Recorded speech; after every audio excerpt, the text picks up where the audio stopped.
Hey everybody, welcome to this week's live stream. Hope everybody's doing great today. So we are going to turn up the styrofoam and the, I'm going to put air quotes here, the resin, UV resin beads. Interesting story. The UV resin beads are actually glass. So my initial, when we were working with it, when I was pulling them out, I was like, man, these are really heavy. It's like they're like glass. And all the other things that were like that were glass that I saw. And it turns out I did a little bit more research, and I'm pretty sure these things are glass because they pretty much destroyed my saw blade and my drill bit. So I decided, I went with, you know, like the glass beads sunk, and so there was a lot in the bottom, and I got to be honest, I was like, I'm not turning that.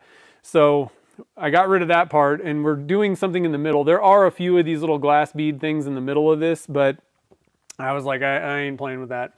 So the glass bead ones are absolutely not going to be going into the pen blank club this month because I don't want you guys to have to deal with them. The styrofoam though, we'll have to see how those go. Let's see here. Who was here first? I'm curious. Mike McEwen was here, followed by Vinny and Kevin. And who else is here? Lilia's here, Bruce and Mark L. Kim's here. Kevin Cronwitter. Let's see, who else? We got TVC Bushings. What's going on? And Jennifer's here. Nice, nice. And David Bingham's here. Tim Olson. Awesome. Lots of people.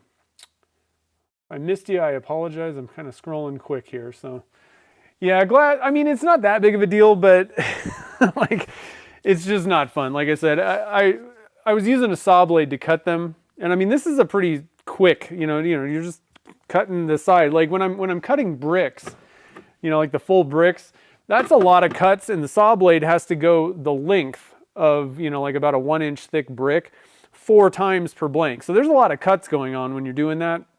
And, you know, I've mentioned this before. I absolutely can't stand abrasive materials because if you're doing it in a brick, like, I mean, you just one cut through a blank, you know, or through the brick, and your blade is just dull, you know. I mean, like really, some really terrible materials like glass or something like that. I mean, the instant that the blade touches the material, it's done, and you're like forced to, like, you know, I mean, with all your might, push these things through, which is absolutely dangerous. So this was just a cross cut, and like the first cut, it was like, and I was like, oh, I'm pretty sure this stuff's glass. So I cut it. I mean, it was fine, but I was like, I don't want to turn that. The problem is, it's just not going to turn out. It's not going to be fun. So what I decided though was I really like these blanks. So let me go get the blanks actually, so you guys can kind of take a peek at these things. One thing that was really curious, when I don't know if you guys saw it, I didn't really like highlight it. I was kind of quickly doing the short demolding these, you know, like the Instagram reel and YouTube short. One thing that was interesting is one of the styrofoam, so those short little molds that I was using, where are they? You know, I just used the P-Town ones, which they're, you know, they're only 5 1/4 tall. Whereas mine, you know, there's this pretty significant, I mean, you know, it's about 1 inch taller, basically, when I'm doing mine. But man, these things, these short ones, they flew. The first one that I blew out of there, I mean, it literally hit the ceiling, and we got 20-something foot ceilings here. And it went up behind me, like I wasn't used to it, and it broke. I have never seen an Alumilite blank just like crack in half like that. I mean, it was a pretty far, maybe everything just all aligned, you know, like the stars aligned, and it landed like dead sideways on the concrete. But like usually urethane does not break. I mean, people have commented, you know, like, oh, you're gonna break your blanks, and like polyester resin, sure, not this. So the thing about that, I mean, I'm looking at this, and it's not like there's a bunch of styrofoam right where that broke. However, the one thing that could have happened with the styrofoam is it could have caused like a little bit of a chemical reaction with the urethane resin, possibly. Or it just, like I said, the stars aligned and it landed just in like the perfect way. So it's kind of crazy. So let's go to the overhead here. So again, I wouldn't recommend buying these UV, quote unquote UV resin beads because they are glass. Now, the reason that they called it UV resin is because people, if you're just using UV resin, making like the like pins and I don't know, where you're just putting it down and the cabochon, whatever things. If all you're doing is casting this in there and not cutting it, then these are pretty neat. I mean, they're like, I don't know if you guys can see, but they're like multicolored. They're almost kind of rainbow colored or holographic in a sense. So they're kind of cool if you were just doing like a casting, a resin project thing, but not for turning. So, and then the styrofoam, for anybody that wasn't here last week, I just bought a couple. I bought a multicolored one too, but these are just the little styrofoam balls. So we'll have to see how these go. What I'm trying to kind of do is create craters. Now, first off, obviously they didn't melt or anything, so they are still there. However, I'm pretty sure acetone or I don't know, some other type of a solvent like that probably will melt this stuff. So anyway, but you can see there's little bits in here, and so these ones floated, whereas the glass things just sunk like a rock. And so, but we did get a few of these little bits. I can see them in here, so we'll have to see about the craters. Now, as far as the blanks go, so there's not much to see. We did a couple different shades of gray, and you can see the shading. I think this is actually going to be pretty cool looking when we turn it, maybe. I don't know. We'll have to see. We'll just have to, like I said, broke one. We'll have to see how these things turn out. But these ones are pretty wicked. Like the color combination of these things is pretty cool. So what I'm going to do is for the pen blank club, I think that, I don't know, I mean, tell me if I'm wrong. I would imagine the pen blank club folks wouldn't mind having blanks minus the glass beads in there with this color combination. I think they're pretty cool. So that's what I was going to do for one of the blanks for the pen blank club this month. Just do that color combo because I think that's pretty cool. Now what we have here, I decided to go with a couple of tiny giant pen kits. Let me go grab a link real quickly. I got them at Turner's Warehouse. They're pretty interesting kits. I haven't turned one for a while. But they're pretty cool. They're fun. They're really cheap. That's one of the really nice things. So hold on real quick. Today was kind of crazy. I got to the shop and had to do like all kinds of last minute things. So I wasn't super prepared. So, but here's a link to them. Yeah, acetone should melt the foam stuff. Oh no, Lily is recovering from pneumonia. That's no fun. Not to have back surgery? Yeah. Ugh. Not fun, not fun. Let's see here. Yeah, like jewelry and stuff. So Kevin, I'm guessing that you mean like you would like to have one of these guys in the box this month. So I'm going to get these out of the way because we don't need to see them anymore. And I don't like clutter in front of the thing. We got to focus here, guys. Focus. So I got the link there. But yeah, pretty interesting stuff. I don't really have a whole lot of other news or things. I've just been super busy in the shop trying to get things going, getting things rolling here. So let's head over to the lathe. Do you love the colors? Yeah, they're pretty neat. Totally different, you know. I really like the penny copper and the blurple. That combination together is really awesome. I'm on the fence with the gold. I'm always on the fence with the gold. What ends up happening is in the blank, you're like, you know, it's cool. I like it, but it's also not. The problem that I have with the gold interference is it just doesn't look like most of the other interference colors off the bat. But then once you turn them, that's the tough thing about the interference gold. Once you turn it, it's pretty cool. And then what else did we put in these? Hold on, we did a blue. I think we did the ocean blue. So that's pretty cool. It really, the dark ocean blue and the blurple really play off each other. And actually another one is that kind of turquoise-ish, you know, blue. with the red, like that color combination is pretty killer too. So yeah, it's a really good mixture. So let's head over to the lathe, get things rolling here, turning. So let's do the glass bead one first. See how that goes.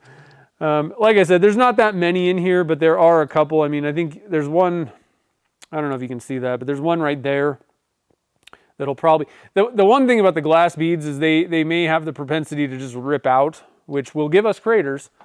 But, you know, like, I don't think that we're going to be able to really utilize that holographic effect. I don't, you know, like, I don't think I'm going to be able to, like, polish it. I may have to actually put a coating over it, just to kind of deal with it. Did I show you guys the end? Did I throw that away? What did I do with that thing? Might have thrown away the blank that I cut, which is kind of weird. Do I have a blank? Yeah, I might have tossed it on accident. Okay, well, I can show you here. I'm going to go back to the other camera real quick here. So you can see, oh, that's a foam. There's little foam styrofoam balls all over the place. So you can see, like, when you cut into these, they don't, you know, it's not like it's like a straight cut. It's kind of a weird, I don't know. We'll have to kind of see how this goes. I'm not that worried about it or anything. It's just, I'm not going to put glass beads in these things and have somebody else turn them, because I don't think you're going to have fun. Basically, it's just not, there's no point. It's not that I really think it's super dangerous or anything like that, especially maybe that, oh, here it is. I knew I didn't throw it away. See, like, look at that. I don't know if that's focusing or not. I mean, I don't really want to turn that. Well, what I was going to do, actually, now I remember what the game plan was. I decided I didn't want to, well, the biggest thing is I don't want to drill through that. That was number one, because I actually destroyed the drill bit. It's dull. Just drilling this one, which there's not that many of these glass things, but this would have just been murder, because it goes probably to there. It's just full of those glass beads. So what I was going to do is, after we turn this one down, I was thinking we can just chuck this up in the collet chuck and just see see what it looks like. I'm not even going to waste a tube on it, you know. It's kind of my thinking. So let me open the chat window. There I am. We got the dust collector on. Safety glasses on. Let's do this. What do you guys think?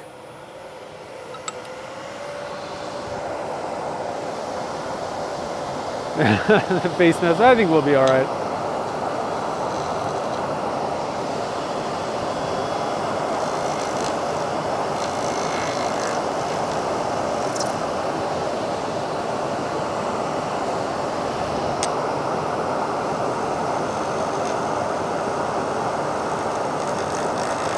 I don't know if you can hear it, but you can hear when it hits the glass stuff.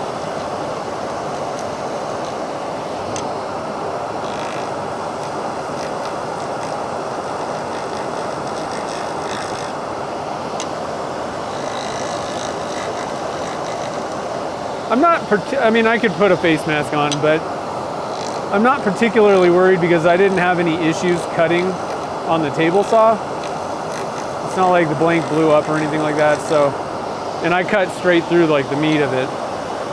So I'll be careful, but I don't really think that, I think it's going to destroy the edge on this cutter, but as long as I don't take too thick of a cut, you know, and should be all right.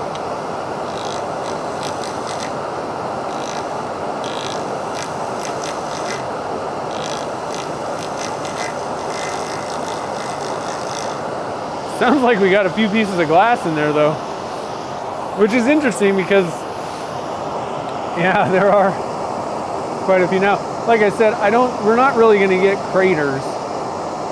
It's just a really yucky, you know, it's a yucky surface, but I don't think they're really going to be like a crater. I mean, kind of, I guess, but it's not going to have any depth, really. So, I don't know. We'll have to see how this goes. I mean, it is kind of craterish, I guess. We are kind of, sort of getting it, that sort of effect, but I don't know. It's actually pretty interesting because, like I said, it was apparent in the blanks that that a significant chunk of those, I mean, you can see in these blanks. See the bottoms here? I mean, you can totally see those glass beads just kind of piled up in the bottom. There's a really good view in the gold. So, you know, it was apparent that there was a big chunk of them down in the bottom, but the way that we poured these things, and I mean, those things were heavy. Like, you know, we talk about like some glitters and certain things like zinc. I mean, these things compared to glitter are like heavy, but they are pretty small. Like, you know, this cup has some weight to it here. I mean, they are pretty small, so like each little bit, you know, each little one is not like super heavy, but I mean, it's much heavier than like glitter, I would say. Like even the chunkiest glitters that are kind of heavy. So like even, so I guess one of the big ones is things like, you know, I do the autism puzzle pieces. Like these things are pretty heavy when it comes to glitter. And I mean, it wouldn't even register compared to something like that, a piece of glass. So I am pretty impressed with how, you know, how well we did capturing some of those things. And I think what happened was, I'd have to go back and look, but we put some of the beads in first, I think, and then we poured, but then we put more beads on the top, right? Like we kind of did a lot of things. So if you're trying to suspend things that are heavy in resin, definitely go back and watch that video, or, you know, the live stream, because we did a good job getting a pretty decent amount of these things in the blank. I don't know, you know, like it worked out reasonably well. And I suspect that we got a decent amount of the little styrofoam balls in there too, which that was like the opposite end of the spectrum, right? These are super heavy, and we were able to capture quite a few of these things in the blank. And if we did the same thing with the styrofoam, those were super light. So, I don't know. I'm pretty satisfied, at least. Like, I don't know that these blanks are going to be super amazing, but we did get, you know, the objective of the mission. It's pretty well accomplished, I think.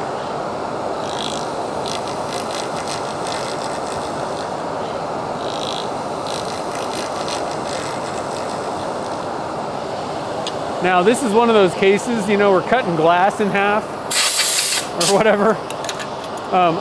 I really have to watch myself. While this thing is spinning, I don't really want to stick my finger on there, because there could be like a sharp edge. You know, I don't feel anything right now, but you got to watch out when there's stuff embedded in there. You know, a lot of times we have we want to just have the thing running and feel it, but I really would recommend keep your fingers away. You know, aluminum honeycomb's another one. Try to, you know, keep your fingers away, because you could get a pretty good gouge if there's like a sharp thing hanging out of the resin.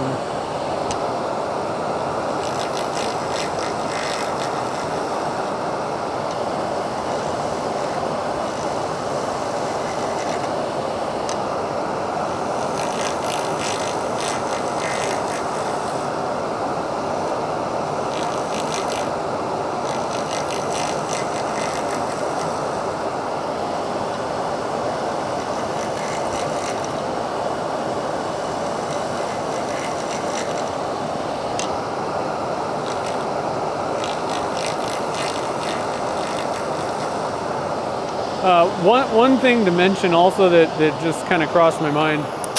I was saying that I'm probably, you know, the edge on this carbide cutter is probably going to be pretty destroyed after cutting the glass. If you're going to be doing something that's pretty abrasive, this is another reason why you might want to have on hand some of the standard cutters rather than the negative rake, because these ones you can, you know, by yourself, DIY, resharpen. It's pretty easy if you get yourself, they sell these like diamond stone things. There's a few, like Trend sells some. I think Turner's Warehouse might even sell these, the Trend version possibly.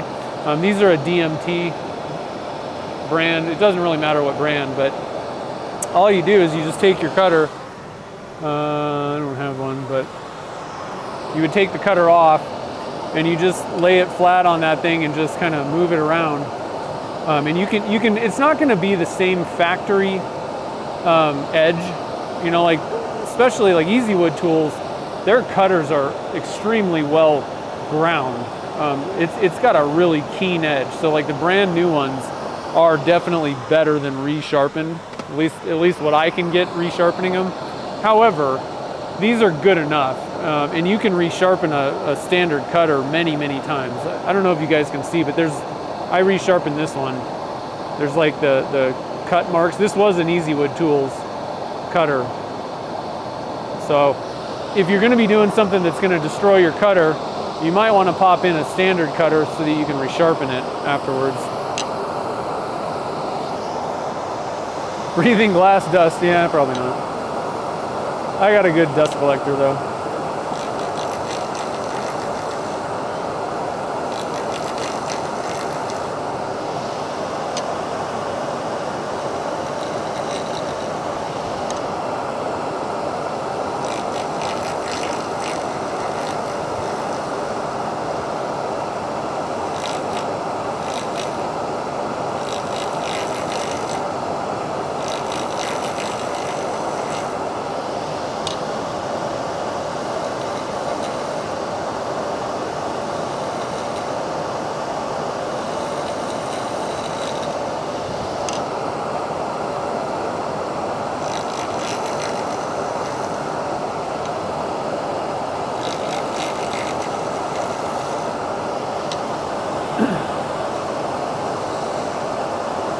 These longer blanks are a little bit harder to put. I like to put a little bit of a kind of a hump camber in it.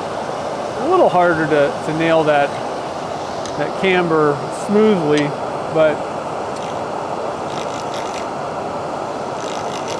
we're getting there.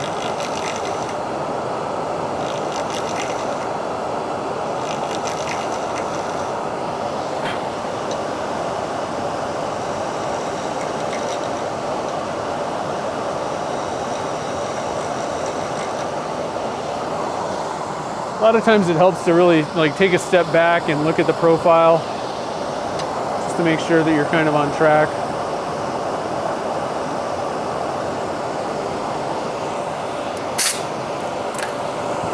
Getting close to the bushing there. We're pretty close there too.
Looking pretty good. I'm going to stop it so I don't have to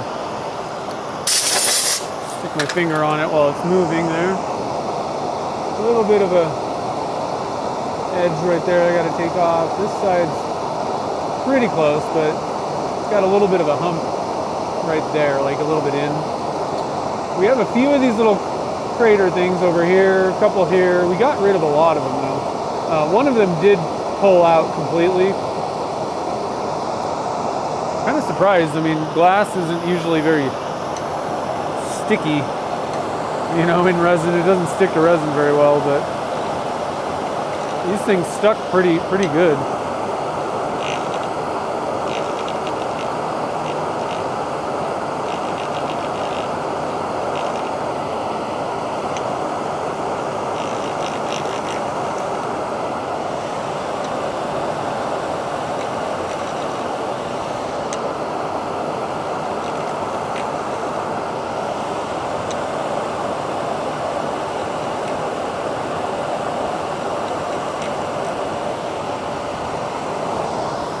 I'm going to take a step back, kind of look. I think I'm going to take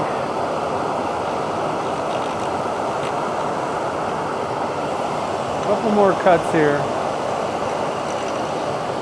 And I think that's probably going to do it. All right, so let's get a zoom in so you guys can see what's going on here. Oh, stuck.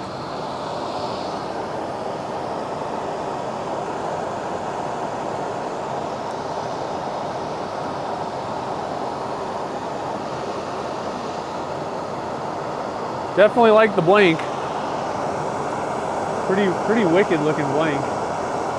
Now the other thing about these blanks is we did the, I'm pretty sure, God, I can't remember now. I'm pretty sure we did the two cup pour method, and I really like the patterning. It's a pretty nice looking pattern in there.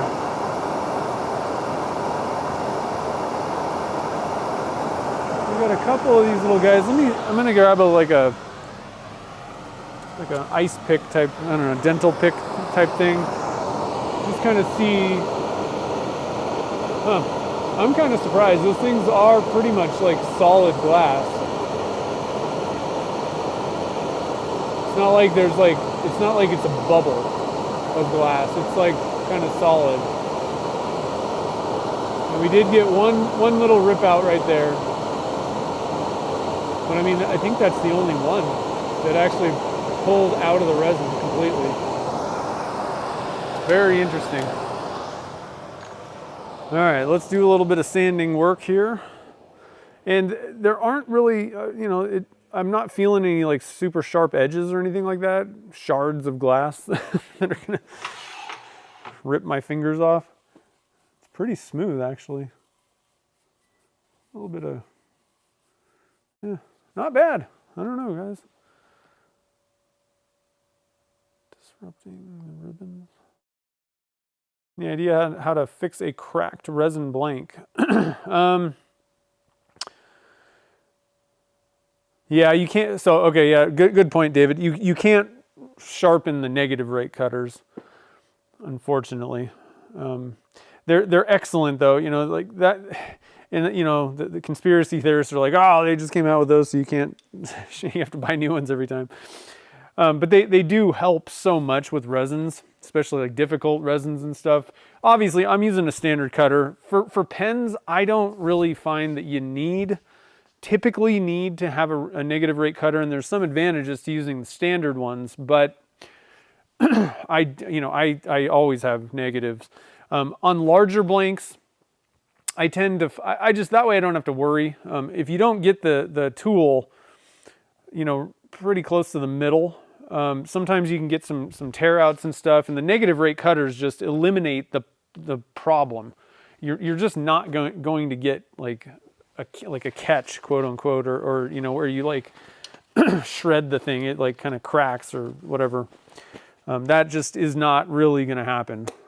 It would have to be, for that to happen with a negative rate cutter, I mean, it would have had to have been bad, whatever happened. And I don't even think it could really happen under pretty much normal circumstances.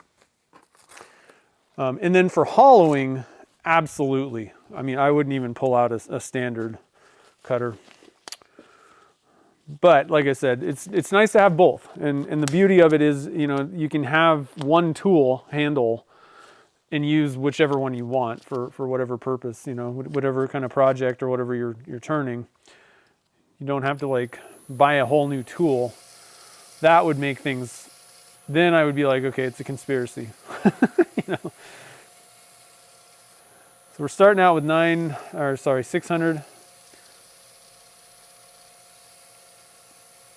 And I think I'm just not gonna do anything. We're gonna polish it and just kind of see what we get without putting a CA finish on top.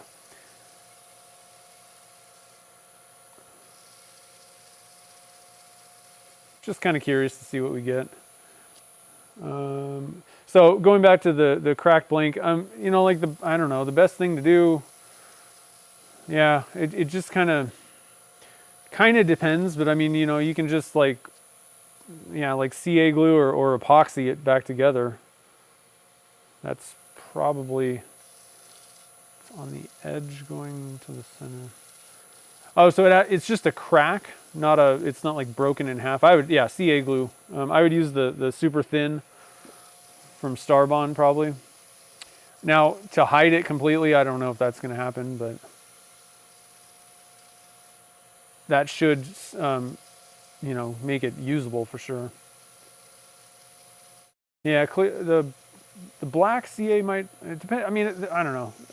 Really depends on what, I'd have to see the blank to really give a good suggestion. Yeah, you could recast it. That's a good way to go too. You'd want to use a really thin resin though.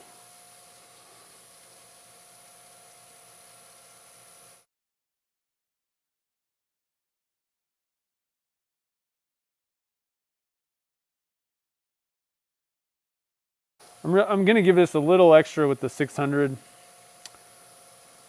You know, I'm sure the blank at this point is well sanded, the resin, but I just want to give it a couple more seconds here to.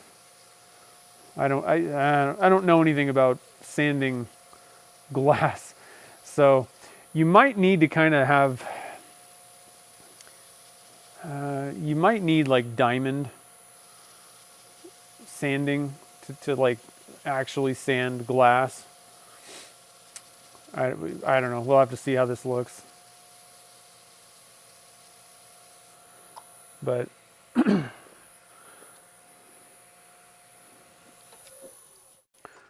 gonna stop. Wow, this thing looks. These are like super like regal colors. Is how I would kind of describe this thing. It looks like royalty. With those like just rich, you know, that purple, that penny copper. I'm gonna have to use some more penny copper, I think, more often. That's pretty nice. So let's. I'm gonna wipe this off so we can kind of inspect this, dry it and everything. Let's get you guys back in here.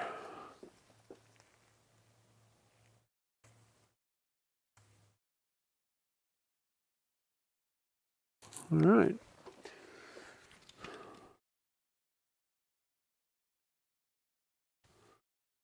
Yeah.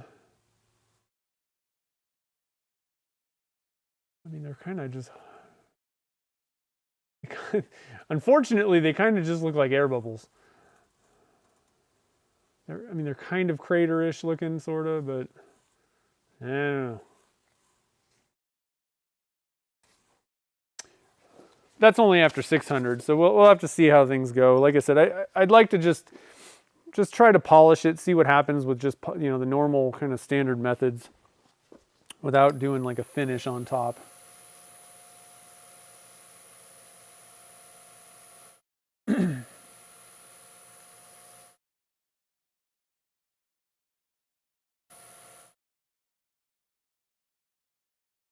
The surface of those little glass areas seems like many of them seem fairly like kind of rough looking, or I don't know how to, you know, kind of shattered looking.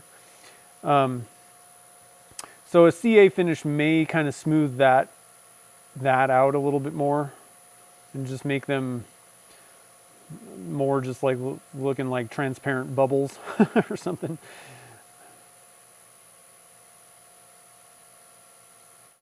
I mean, the reality is those things might actually provide kind of like, especially in like a gray resin, they might make it look like craters. I mean, it may work. I don't really want to cast more of those things and deal with them, but if you really needed craters, this might work for that kind of a thing. I'd rather hold out and see how the styrofoam balls look, because I think that's going to be a lot easier to deal with overall.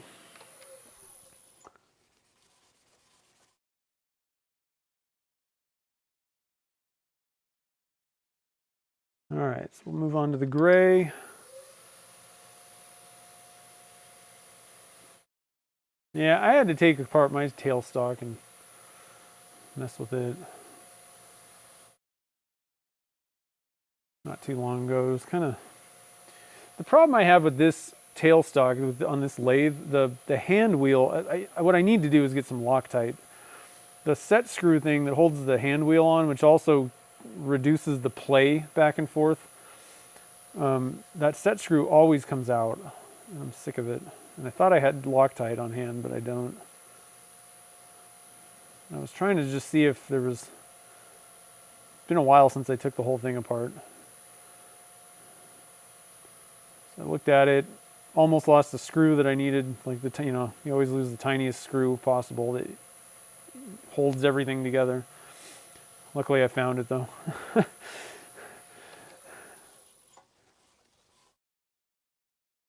Always good to have like a little magnetic tray or something handy.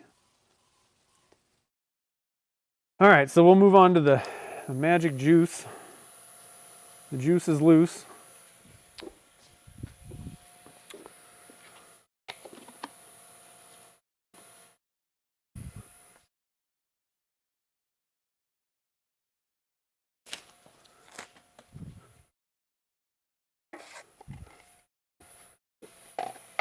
I'm gonna go get some of those blue Scott paper towel things.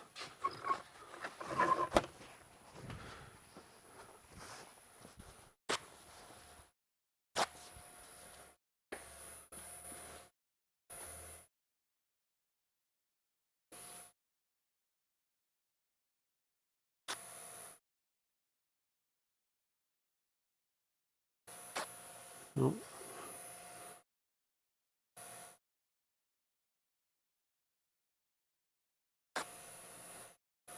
Rip all the little pieces in half. All right, we're ready now. Oh, I almost lost the number one.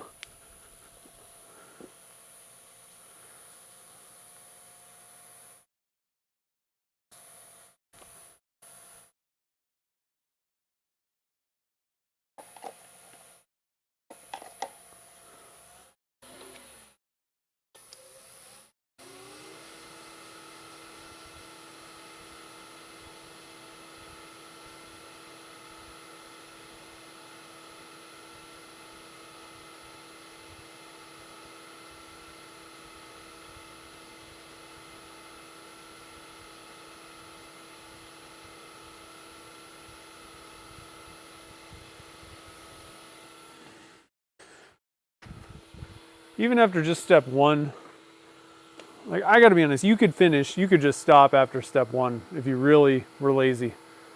Because it does a pretty good job just getting you from that gray, about 1200, maybe 1500 or whatever. Actually, what is the gray? Let me go look at my sticker. Is that inside the pressure pot? Yeah. Gray is 1200 grit is what it says.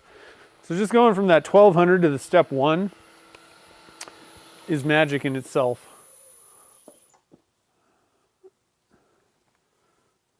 I mean, you really could just kind of walk away at this point and it'd be fine, but man, look at that. So I'm really not even seeing, I mean, you can see the little things. Try and help point them out. There's one right there. I don't know if yeah, you can see them. One right there. One right there. They kind of just blended in. Like I'm not really. I mean, these two are very obvious right here. But even I'm even having a tough time. I think there might be one right there.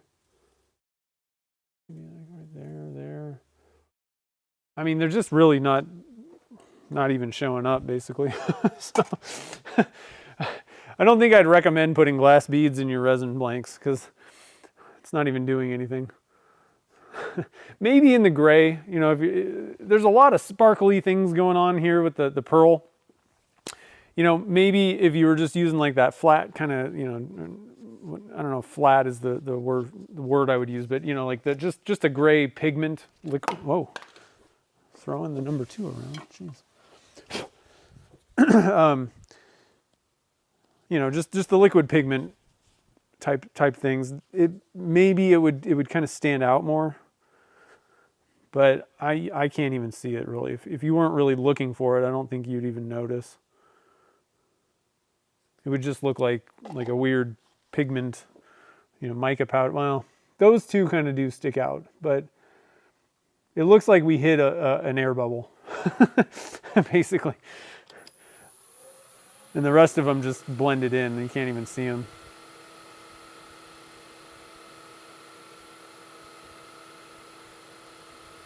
All right, number 2 didn't grab or anything. That was nice. Lately, I don't know what the change has been, but lately the number 2 hasn't been so grabby. I don't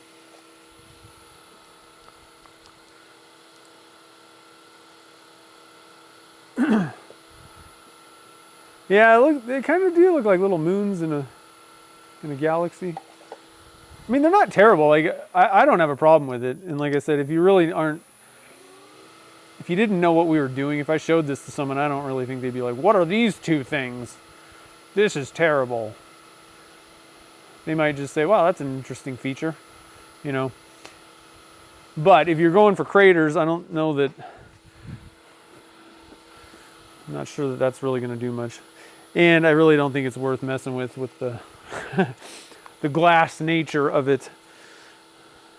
Now, one thing you could do is make your own like UV resin bead things.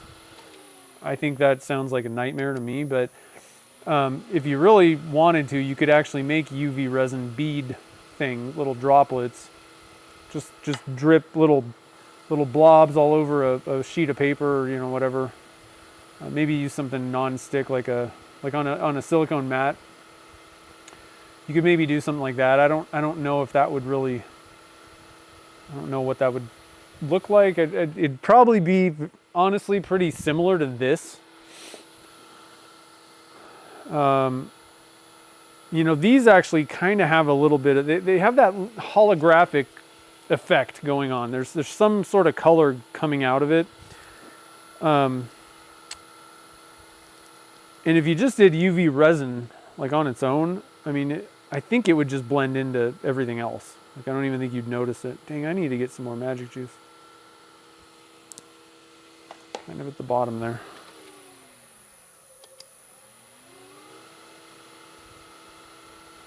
And I guess it wouldn't be that hard to make little resin beads. You just drip out blobs all over something, then just hit it with the UV light, you know.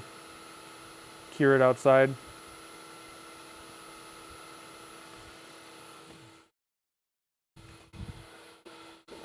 Then you'd have to like peel them all off, and it doesn't sound like something that I really want to do. If I'm being completely honest, but could be done. All right, number 6. Famous number 6.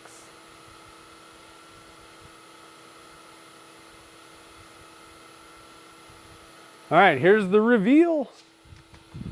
Hopefully I did this. The shaping of this. I haven't made a tiny giant for a while, so hoping that I did the shaping good for that kit. Is it zoom in? Is it focusing here? I'm gonna wait and see what it looks like on my screen here on the YouTube. The nice thing is opening the chat window. That looks blurry.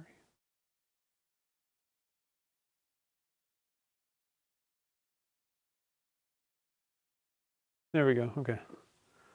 Yeah, that looks pretty good. Definitely like those colors. Very glittery. So much shimmer going on in this thing. Oh my goodness. And see what I mean? Like the gold interference gold is, it's an interesting, weird thing. It doesn't look super amazing. A lot of times you're kind of like, in the cup, you're like, eh. But once it gets next, if you pair it with the right things, it really does add a lot to a blank. But I still don't feel like, compared to like the blue, the red, and the green, and violet interference, I just feel like it's still more like just like a mica powder, like a weird mica. It just doesn't have the same exact quality as the other ones. But man, that thing's looking pretty good. What do you guys think about that? Shiny. Yeah, it definitely looks like a nebula or something. It's weird. Let's see here. Making sure I don't miss anything. Okay. All right, so let's try the styrofoam, guys. I mean, at least there wasn't like, I can't say that this was like a failure of any sort. I mean, it turned fine. It destroyed a couple, my drill bit and my saw blade, but I mean, it didn't destroy them. They just need to be sharpened. So I want to make sure I say things like that, and it's not as as dire as it sounds. I just need to get them sharpened up. They're fine. Probably gonna have to. I will say that cutter seems like it's doing okay. I mean, it's not like it really felt absolutely terrible after I was done with that. Real quick, let's. I think I might put a face mask on for this one. Let's swap over. And let's do the end of this and just see what a bunch of those little glass bead things kind of look like. How this cuts. This is basically the bottom of the blank. Like the bottom of the pour, where all those, it's just a hunk of glass beads basically. I have a feeling this thing might come apart, so I think in this case, I think I'm putting a face mask on just to be sure, just to be sure I don't get shrapnel in my cheeks. So we'll put the chuck on. And again, these chucks are great. If you need to call it chuck, Turner's Warehouse is carrying these stainless bottles. It's made by Stainless Bottle Stoppers. So you can get it on their website or Turner's Warehouse, probably other places too. But man, this is the call it chuck to get if you're in the market. If you already have one and it works fine, you don't need to change or anything. It's just a call it chuck. But if you're in the market though, I would highly recommend this one. It's very nice. Now what I'm going to do, I'm going to actually put the tailstock support on this thing just for the heck of it. So I'm going to drill out with the center drill real quick. That'll probably destroy my center drill, but I think it's kind of worth it.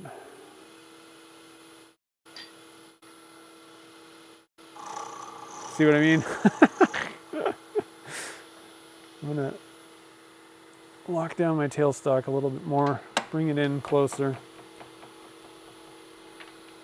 Try and minimize as much play.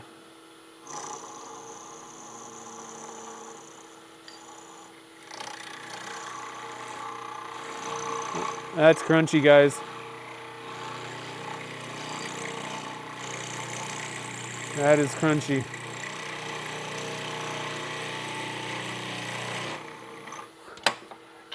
Okay, that was awesome. So that's what you can expect if you want to drill into this stuff. Just to let you know. Might need to buy some new center drills after that. All right, so I just wanted to add a little bit of support here because I had a feeling that that's kind of what we're going to be looking at is a lot of vibration, chatter, and with not, if there's a lot of those like glass, if we're turning 90% glass beads, there's a very high chance that it would just blow up, basically. So I'm going to put my face mask on behind the scenes here. I haven't pulled this thing out for a while. I don't even know if I can see out of it. think I'm gonna have to wash it first. I think I need to do find a better spot to keep it, to store it, because it ends up getting like, it's close enough to the lathe where it's getting like overspray from wet sanding and God knows what. Oh God, is that on the inside? How's that even? What's going on here?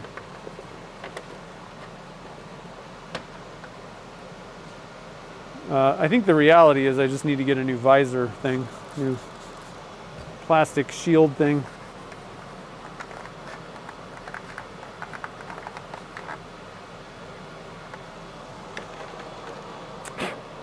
Okay. Let's see how this goes.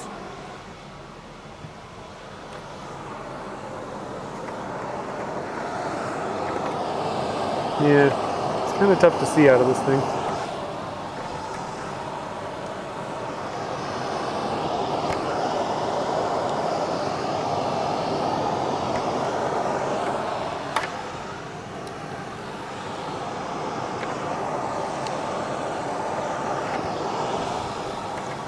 All right, here we go.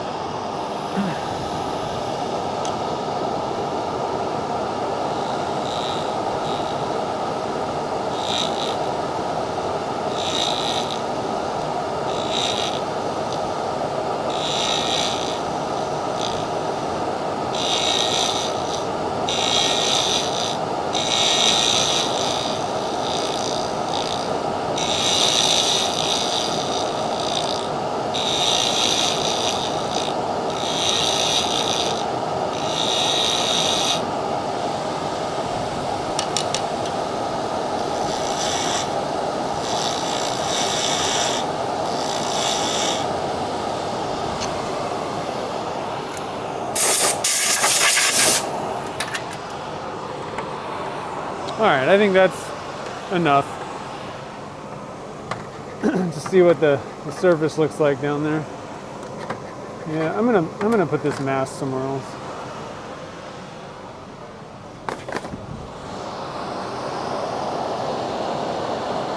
Oh yeah, the edge of the tool is all chewed up. So let's get you guys in here so you can kind of see what's going on here with that surface.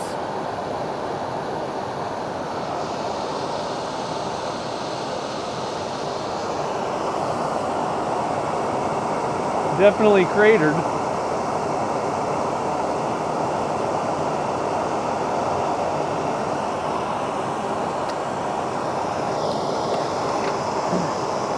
Let's do a little bit of sanding on that thing. See what it ends up looking like.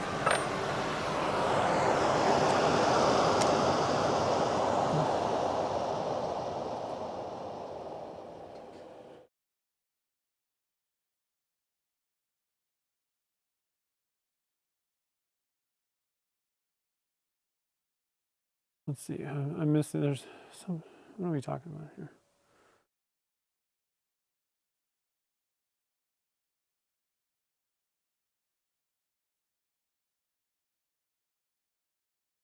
Note to self, no need to put glass beads in my casting. Yeah. Yeah, no, like I said, it wasn't a failure. I got to be honest, I would actually call that a success because everything went pretty well. A failure would be if the blank blew up in my face and I got hurt. That would be a failure for sure. This one, this went interestingly. The biggest thing, I mean, I can't really even comment on this because I thought this was like UV resin, not glass. So like, frankly, considering everything, that turned out extremely well. Really love the blank too. I mean, so that without minus the glass beads, these blanks will be going into the pen blank club this month, into those boxes. But it's interesting to kind of play around with these different things and see what comes of it. Let's do a little bit of wet sanding here, see what's going on. So, did the resin dances with aardvarks? We haven't done the styrofoam yet. This is the glass beads. And then what was the other question? Does anyone put anything on their centers? Oh yeah, no, definitely not. I saw somebody say you don't want to do that. Yeah, you should have a little knockout bar of some sort. Most lathes kind of have something, but you don't want to be putting anything on there. You can use any bar. I mean, what I would do is maybe put like, if you can find some, most knockout bars, well, mine, it fell off. I need to get a new one, but most of them have like a little bit of like a softer metal, like a bronze or something like that, brass, at the end. But you can pretty much use anything. I mean,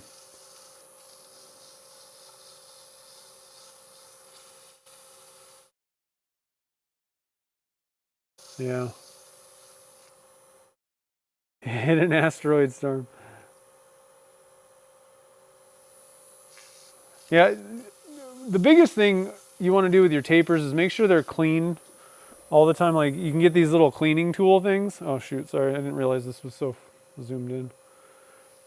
You can get these little cleaning dudes. You just go in there and clean it out. You know, that will help prolong your Morse tapers and everything. But if there's some junk in there, or like, you know, like burrs and things like that, that'll cause issues.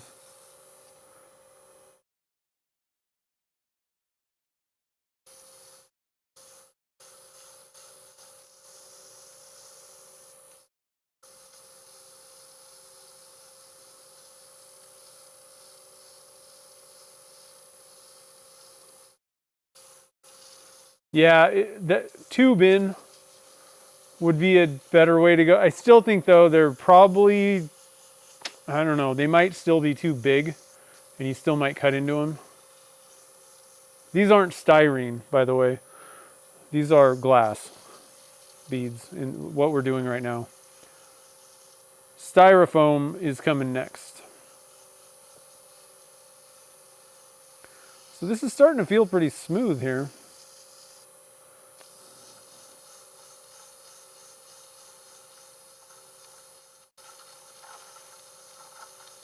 Feeling kind of chunky at the end there. But. All right, so let's, I'm just gonna quickly, I'm not gonna worry about if there's a few scratches here and there. I'm just gonna go run through the papers. And then hit it, I'll just go up to number 1 on the magic juice.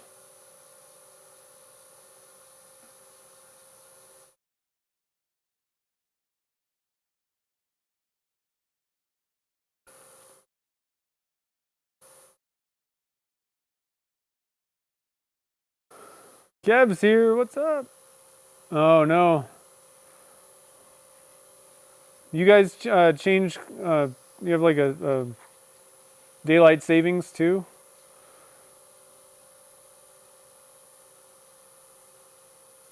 Oh yeah, glass will definitely, it wrecked my saw blade, my drill bit, and my turning tool.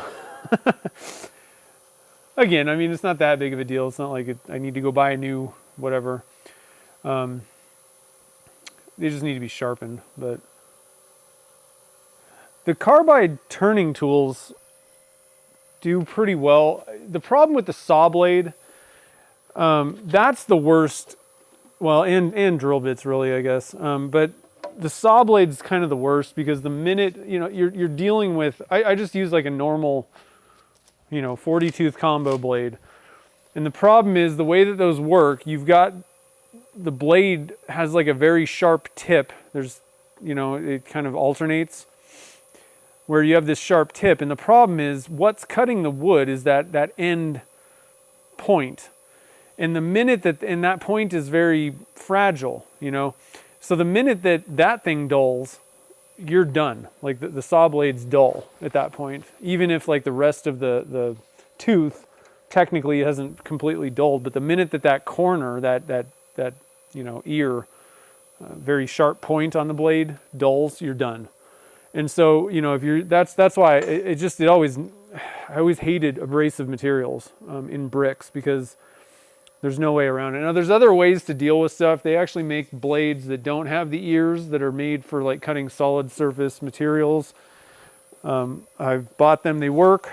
They're super expensive and they're harder to push through because they don't have those ears. They're cut differently. So that's one option you can get. The other thing that I would highly recommend, if you're always dealing with super abrasive stuff, if you do a lot of stabilized woods, that can kind of just destroy your blades. There are bandsaw blades that have, well, there's diamond tipped ones, and there's also, I can't think of what the material is offhand now. But they're basically like particles, like hard, like a carbide particle or something like that. So, and I have one on my bandsaw because a lot of the stuff that I cut on my bandsaw is super abrasive. Now, they don't cut great. It wobbles all over the place, and it's not the greatest bandsaw blade. But if you just need to cut super abrasive stuff, they make those kind of blades. Like I said, I haven't tried a diamond. I'm sure that would probably work too. Diamond tipped, but what I need to look up. I think it's called, I think the company I bought it from is Detroit Bandsaw. They've got a couple different ones. So if you're, like I said, if you're constantly doing that, if you got a lot of like stabilized materials, you got, I'm trying to think what else would be super, well, if you ever do like seashells and things like that, that's the only way to cut it, basically. If you like casting and turning glass beads, it would help. Let's get zoomed in here and see what the end of this thing looks like. Polished up a little bit. There's probably, yeah, there's probably some polish in some of these areas. I'm going to try and kind of hit it with a little bit of water, see if that kind of pulls some of that polish out.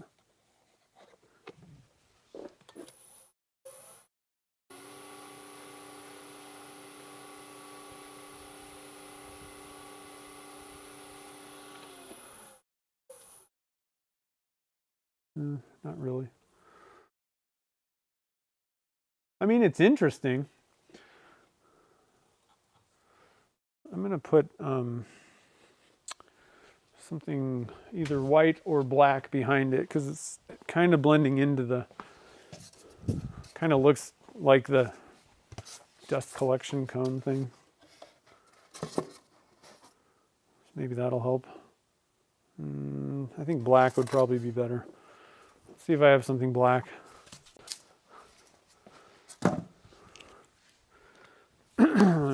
Black.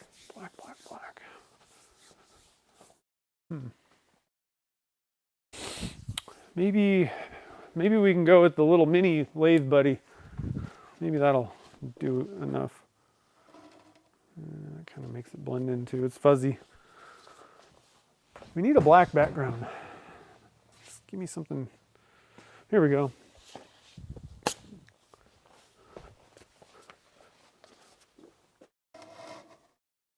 think that'll kind of sort of help.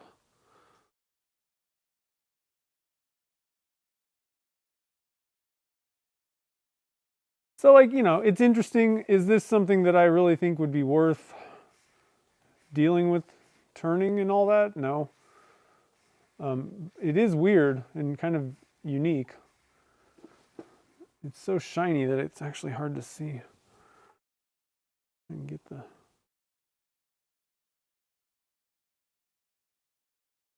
Problem is we have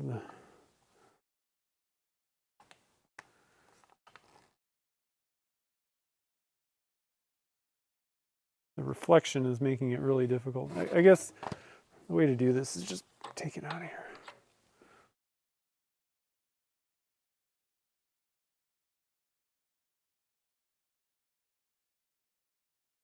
So that'll give you an idea if you really want to do this. You know, now this is going to be different than what we were talking about if you glued a bunch of those little beads to a tube, because we've sheared them off, right?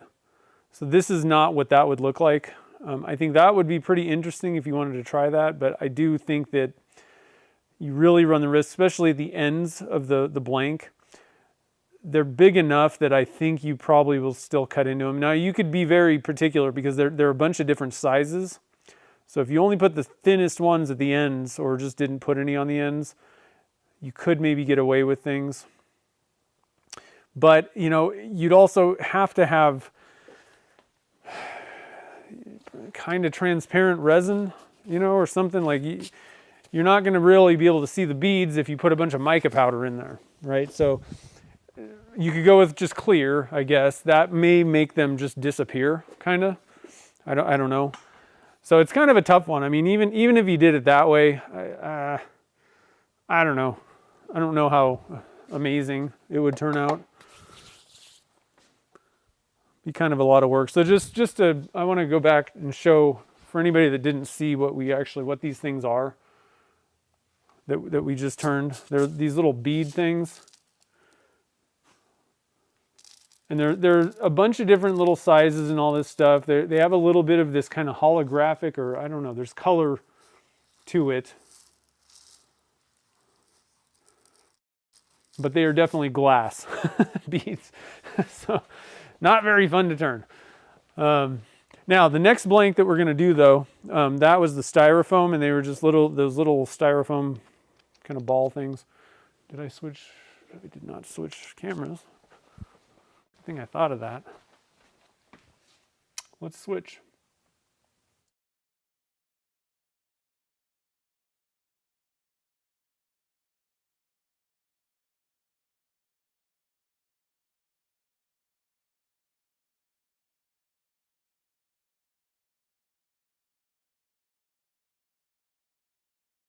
Yeah, so what is that?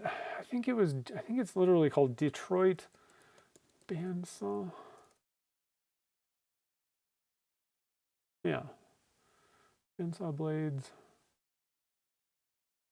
Oh, it says site not available. I hope they're still in business. Huh.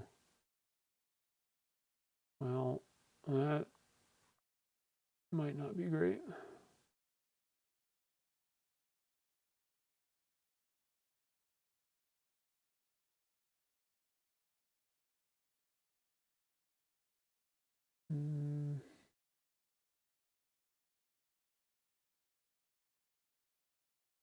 I gotta be honest, guys. I'm not sure what it was.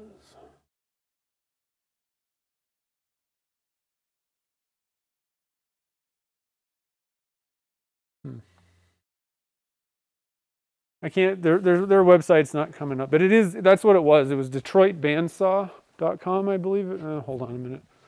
I think the company name is Detroit Bandsaw Works, but I think it was Detroit Bandsaw.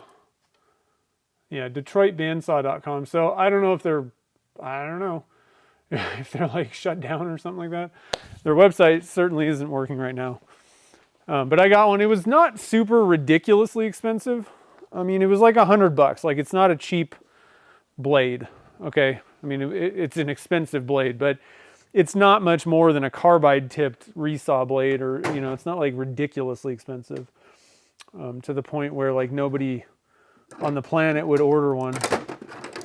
And so far, I mean, it has cut a ton of extremely abrasive material, stuff that would have pretty much killed any bandsaw blade that I use. I've tried bimetal, you know, all kinds of different types of bandsaw blades, and they work okay for a while, but they don't really hold up to it.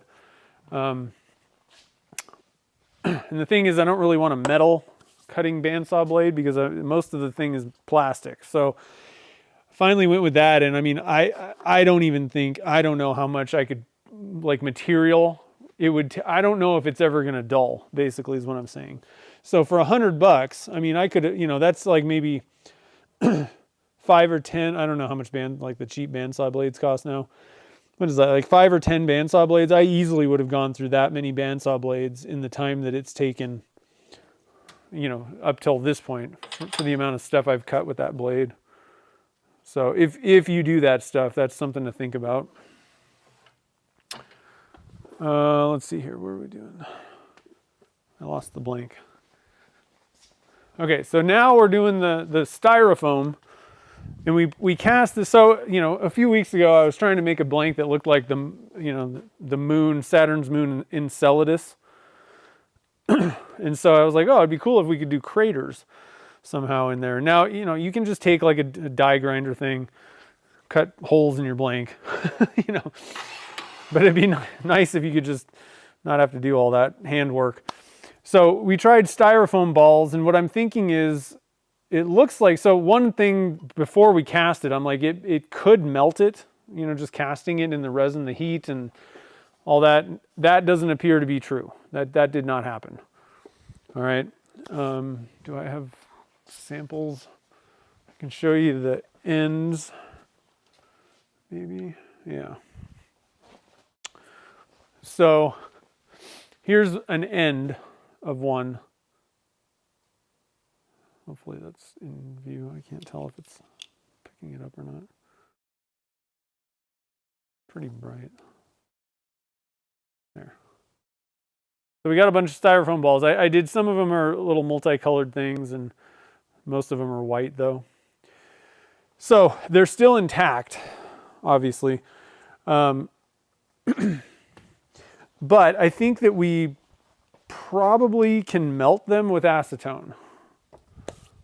Pretty sure styrofoam melts with acetone. I don't know if there's harmful fumes if doing that, so be careful with that kind of stuff. If there's any kind of chemical reaction that occurs with acetone, I know that like CA glue, which I'm guessing has some sort of an acetone type solvent in it, you can't glue styrofoam together with normal CA glue.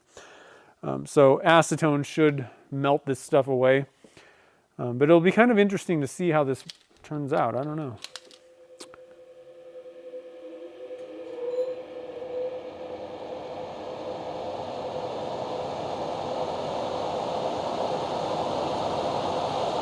Yeah, so just to be clear, guys, I'm not saying you should buy all your bandsaw blades from Detroit Bandsaw. I don't buy anything else from them. But if you want to get that grit base, or they also have diamond, which I don't think there's really any difference in price between whatever. It's like a, oh man, I can't think of, it's like aluminum oxide, or like you said, silicon carbide, or I don't know. It's something like that. It might even be, it's some sort of a particle. It might be silicon, I don't know. It's some little particle, kind of like diamond particles on the edge of the blade. So it's not like, it doesn't have like hooks and all that stuff. It's kind of like it's just grinding it away. But I mean, it cuts like a normal bandsaw blade pretty much. It's a little slower. And if you're constantly dealing with really abrasive materials, I highly recommend buying one of those blades. But for everything else, yeah, just buy whatever. I get mine, just if anybody cares, I get mine from Timberwolf. They make really good bandsaw blades. But yeah, I mean, anywhere. Grizzly, you know, Olson makes decent ones, I think. So I've been using this side of the cutter. I'm going to turn it because I'm pretty sure that that edge is dead at this point. Dead enough to where I don't want to use it, at least. And again, I can just sharpen this, you know, on a diamond card. All right, so here we go. Styrofoam.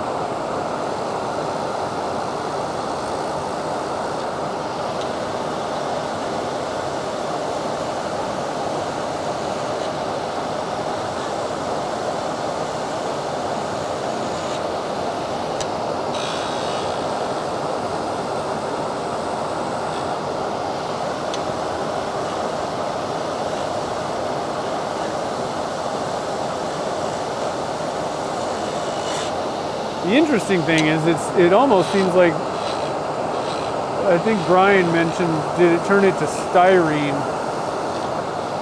It almost seems like it's hard. let's stop it and see what's going on here, because I mean, it's not like I'm cutting styrofoam. That should feel like nothing. This stuff feels kind of hard, almost like it's gritty or something.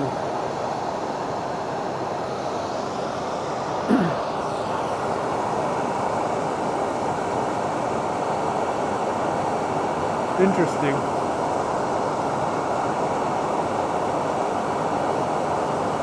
Let me grab my little poker tool, a little dental pick. I want to just kind of feel. It's soft. I don't know. It may just be because there's kind of like a, you know, if there was gashes or holes, you would feel that kind of vibration. But I mean, it's definitely soft material. The interesting thing, one of the colored ones seems like it, all I have is a ring, a blue ring and gray. It's interesting stuff. I don't know. Is this amazing? Not yet. I wouldn't call this amazing, but interesting for sure. Never cast anything styrofoam. I definitely, you know, you'd have to watch out. Like, I wouldn't cast like a big chunk of styrofoam because there's no structure to it. So these little popcorn bead things, you know, they're fine because we've got enough resin structure in the blank so it doesn't just explode in our face.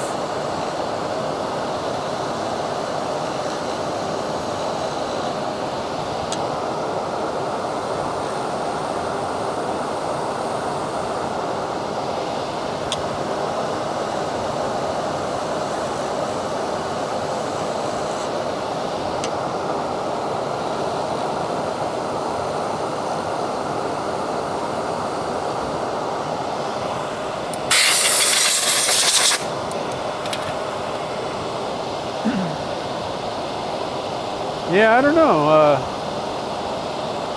if that. I don't know how it. I don't know. I mean, what it looks like is that, like, so here's my theory. It almost kind of it almost kind of looks like maybe there was an air bubble inside the styrofoam, like a full bubble, and then with the pressure pot, it collapsed it and kind of left just like a ring type thing.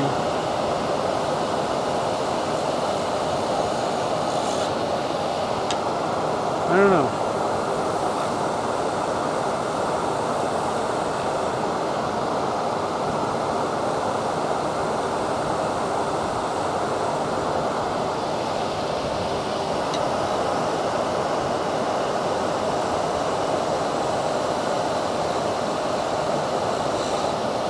So I'm going for more kind of straight on this one.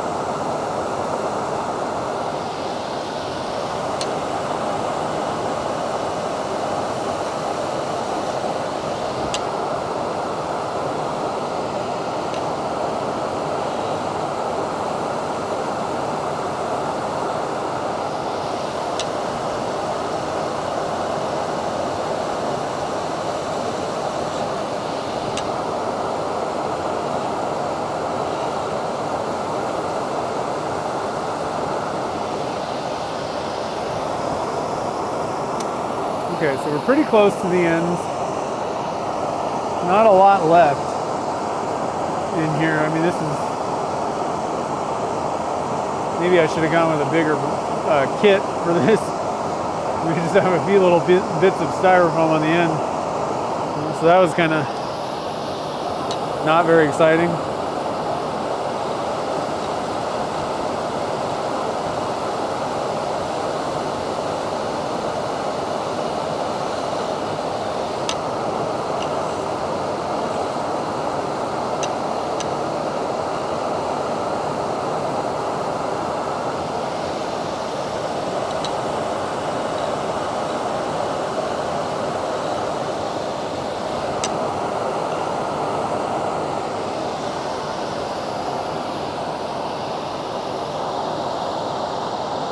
Yeah, the color is probably a coating, but I'm not sure. So let's see. Will I show melting? Melting.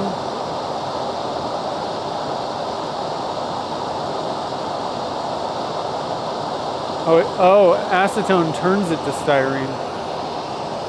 I thought it melted it.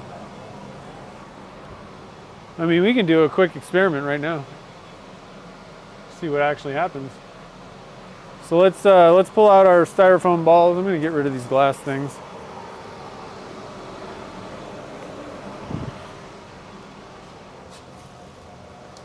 I'll even pull the multicolored ones out here. Man, these little styrofoam balls are everywhere in my shop. Oh my God. I keep finding them.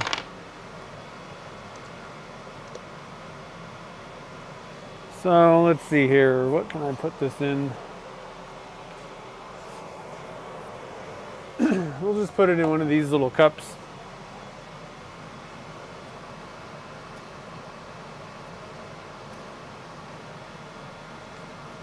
And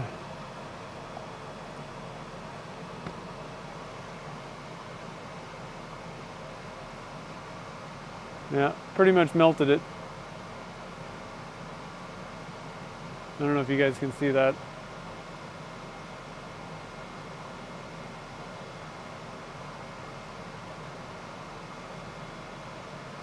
There is some debris in the bottom there.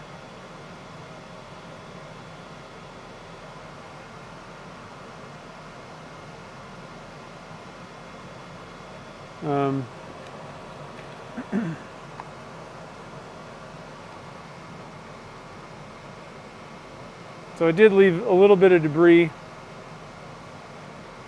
but I think it's pretty much, I think what's going to happen is it's going to melt. It's going to melt the little ball and then just turn it into this goo, which looks kind of like plastic glue or something like that. So it does make sense that it's used as kind of a finish. Let's try these multicolored ones. See what happens when we melt them.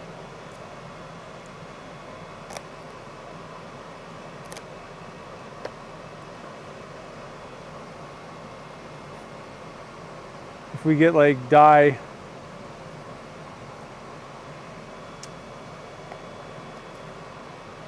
If you want a dyed finish, maybe, yeah, we're getting like a dyed. Let's put a little bit more acetone in there. And I'll do this on the blank too.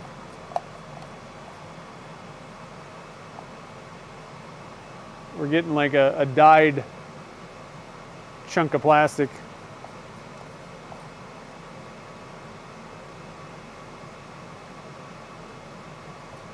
So that's interesting.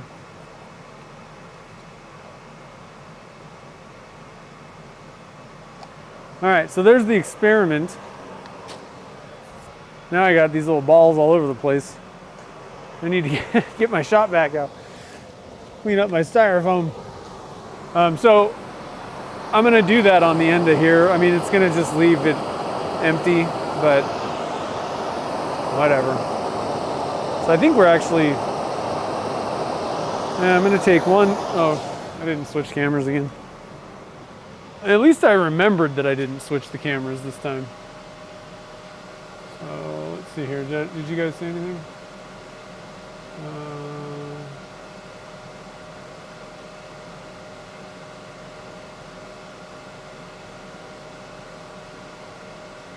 Let's see. Kev has a question. What about on the blank? Yeah, I'm gonna. But the problem is, the reason why I wanted to do that experiment is because there's only like 5 little tiny things on the actual blank itself.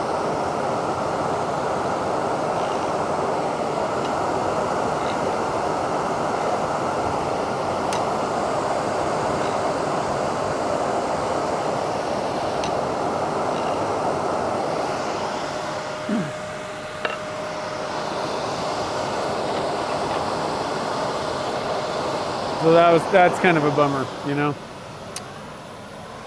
So let's do, I mean, I guess I gotta be honest, guys. I don't really want this as a pen. I don't think I want to waste the pen. I want to show you guys, I do kind of like the, it's okay. I think I don't know, let me sand this first. I'm going to sand it because what I want to do is try and look at the gray. The other thing we did with this blank was we used two different, oh, that's why. Huh. Sorry, I just realized I had another vent open on my dust collector. What was I saying? Whoa, I almost dumped the entire water jug. The other thing that we did on this blank was use two different shades of gray to kind of get, you know, a little bit of a different kind of, I don't know, like lunar surface looking kind of thing with not just one shade of gray. I think if you go back to that video, I would probably put a little bit more difference. I went pretty similar shades, but they were different. I think it probably would be a little better if you did just a little bit more difference than I did in the original casting, because it doesn't really stand out a whole lot. A little bit, but I think a little bit more would just a tiny bit more like difference between the two shades of gray. And you could do a bunch of different shades of gray, and I think that would be a good one if you're going for something like that. I think you could go for like up to like, well, as many as you want, but I mean, you could do like 4 or 5 different shades of gray and like do just a kind of a dirty pour. And I think that might actually be a kind of an interesting blank, honestly. I don't know if water is going to affect styrofoam. I don't think so. Not really. Let's see here. Okay.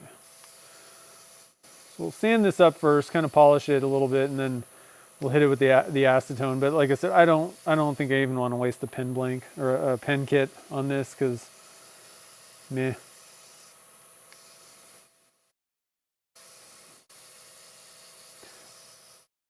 Now, if you run into an issue, just for any, I don't know, just something that I thought that I could share.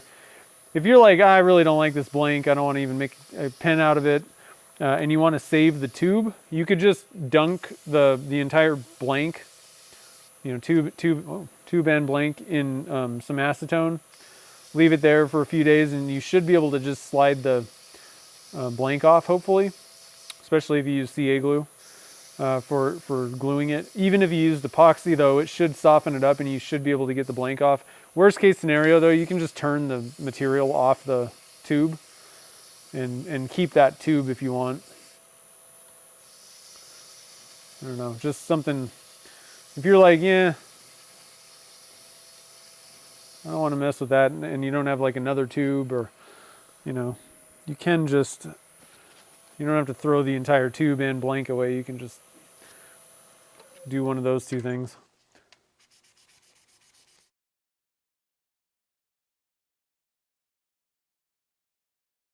Okay.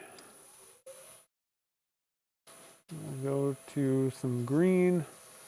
I might not even really polish this all the way. I may just hit it with number 1 again. And actually, I'm not even going to do that. We're just going to finish with this green. We're going to go for a matte type finish, because if I was doing a moon, that's what I would want anyway. I don't even think you'd want to go up to the gray. I do think that there's something to the, doing like a matte, like just going with the green, even if you can kind of, if you really inspect it and can see the, a few little sanding marks. I think matte in certain cases is better than the like quote unquote satin. I'm just going to call satin going up to like gray or blue or something like that. On the camo blanks, I really take a look at them, because I don't know. I think there might be something to be said for just going to the green on the camo blanks if you order those or make your own. I don't know. Just the gray kind of got a little bit, with handling it, it seemed like it kind of got a little shiny. And I don't really want much shine. I want it to be pretty much like, that's the case where I want it matte. Doesn't shine at all, really. So I like to do this kind of circular motion. Just puts a little bit more, you know, as opposed to just leaving like the straight lines up and down, or you definitely don't want to leave the radial lines that are, you know, with the lathe turning. But doing a little bit, it's kind of like using like a random orbit sander, right?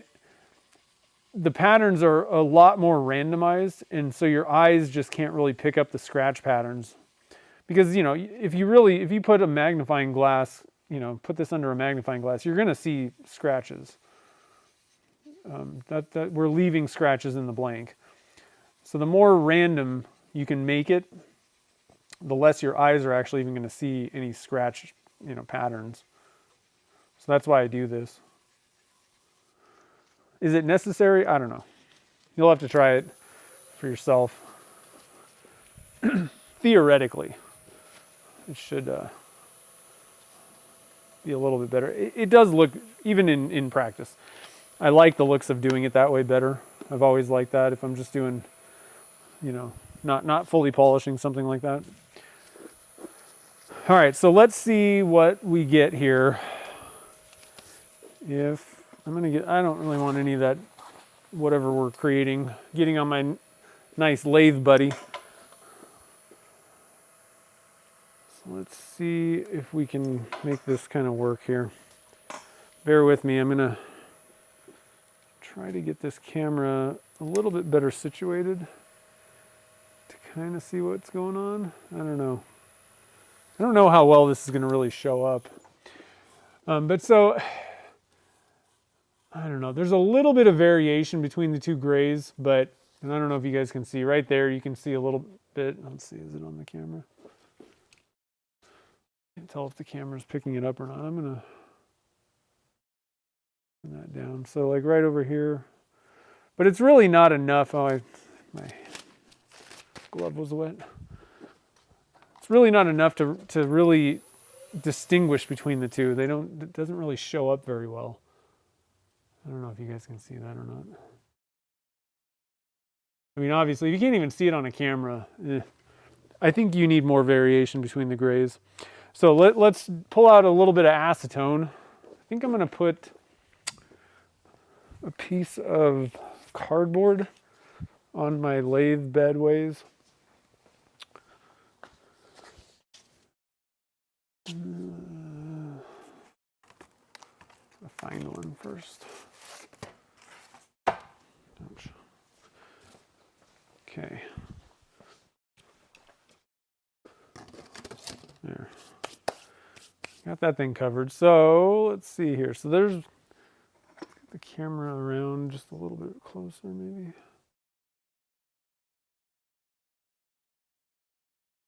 So again, that's all we have left in this blank.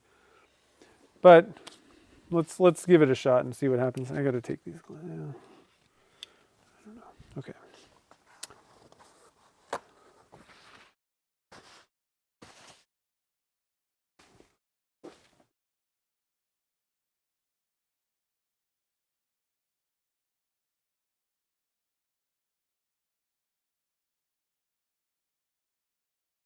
Yeah, definitely got rid of that stuff. So, I mean, if you're going for craters,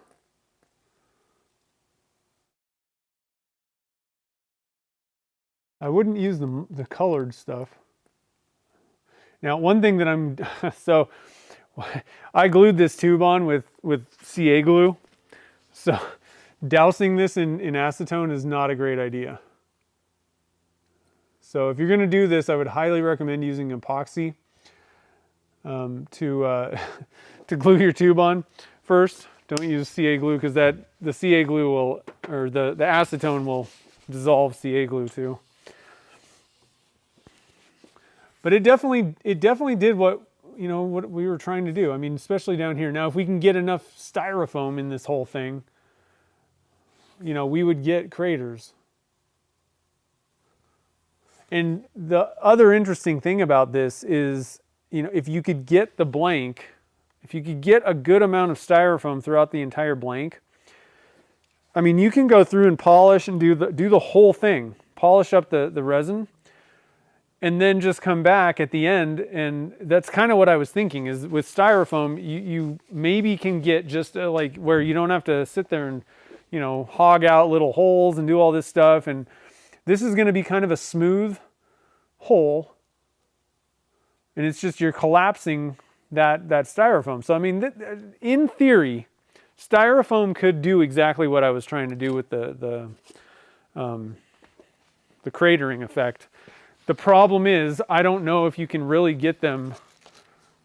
I mean, it maybe kind of depends on the blank or whatever. Maybe don't use a tiny giant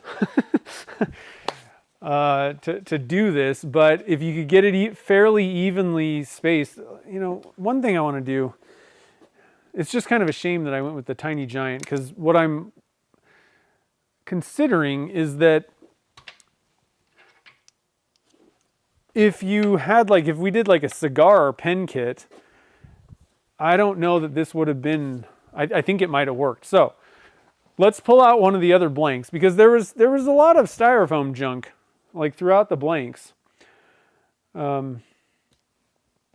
Let's just chuck up another one of these. These are not going in the pen blank club. I don't think they're that great.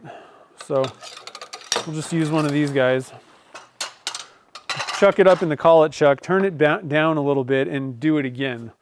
You know, see what happens if we can get a part where there's like a decent amount of the Styrofoam throughout the blank, then this technically is a win. Does exactly what I was like trying to do. Let's see here. Soak the blank in resin. Soak the blank in resin. Oh yeah, okay, yeah. Soak it in acetone. Let's see here if there were more of the color. Yeah, the color beads are kind of interesting, but if you were just going for some acne cream, if you were just going for craters, that worked. I mean, as far as I could see. So let's just turn this thing back and see what we can see if we can get. What I'm going to do is same thing. I'm going to put a little tailstock support up there. I like to use the little center drill because that gives you a 60-degree cone and you get a better grip with your live center that way. So let's give this a shot. Let's see what we can do. I'm not going to waste my time polishing and doing all that stuff. We'll just turn it down a little ways and then pour some acetone on it. This is kind of a fun experiment though.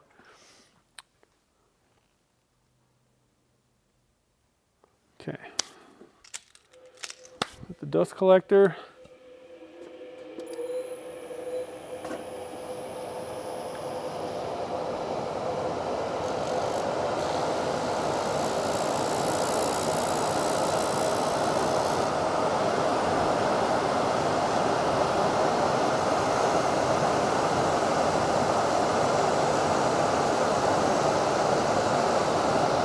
I don't know, I'm not feeling a lot of. There we go, now I'm getting into some stuff. Here we go, okay.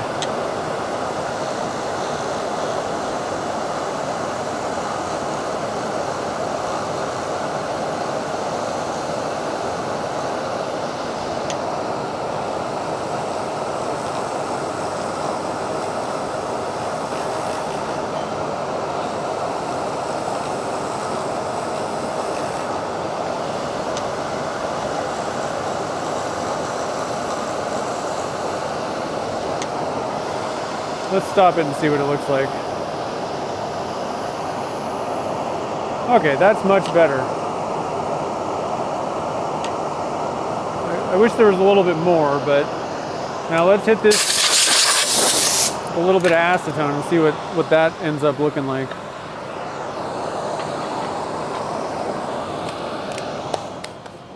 Get my, I lost my cardboard piece.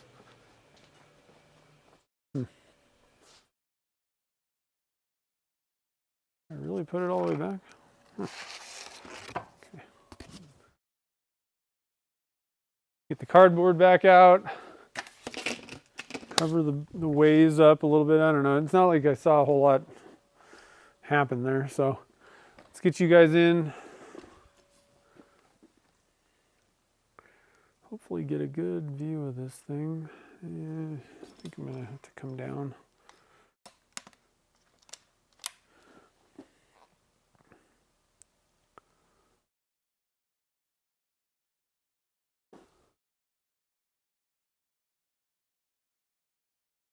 I think we'll turn the lights kind of really far down.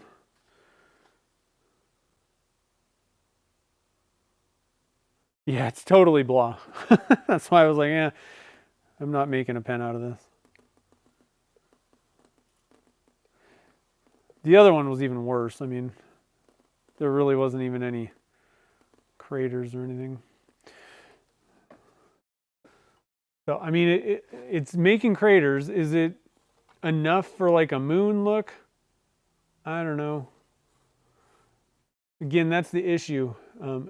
It is kind of interesting, the colored ones. I don't know if you guys can see all the colors and all that stuff. It's kind of hard to get. Well, that's a pretty good view. Not sure if the colors like really showing up though. Hold on a minute. I gotta swing the camera around. There you go. So you can kind of see the color there. That's kind of interesting. But again, if you were just going for like craters, I mean that's a crater, right? I mean, the problem is though, can you get enough craters, enough of that styrofoam stuff to stay, you know, pretty well throughout the resin to make it worth the effort? But now the other thing is I'm also seeing little round dots that, you know, it's not like the styrofoam. I don't know what that is. It's like the outside of the styrofoam or something. The acetone might have just kind of, you know, turned it into that styrene stuff and it filled in the hole. I don't know. It's interesting. I really like these deeper ones. Is it worth it? I don't know. If you really wanted to make a moon cratered looking pen, you know, we got to go back to the best way to do it is you're going to have to pull out a magnifying glass, get a Dremel, a very small or a bunch of different sizes of burrs, and sit there and like, you know, create craters. I mean, that's really going to be the way to do it. Now, hopefully, can you guys see the kind of color variation on this? It's so subtle. Yeah, I think you can kind of, let me turn the light up just a little bit more. It's so subtle that it's not doing what I wanted. You would need more variation between the two gray, you know, dyes. And I really think that you could really go for like 4 different shades of gray, and that would be kind of an interesting look. It's subtle and interesting, but I don't know. I'm just not sure that I think you could really go for like a kind of a Damascus look with this type of thing, with different shades of grays. That would be pretty interesting. I don't know. What do you guys think about any of this stuff? Oh, we need to put together the other one. Let's assemble a pen. Almost forgot. Yeah, so like I said, I'm not going to assemble that gray one. Not enough craters in it in the first place, and it's just really boring. So I'm not even going to waste a pen kit on it. All right, so let's switch to the overhead view. Let's see what the chat, see what you guys are saying here.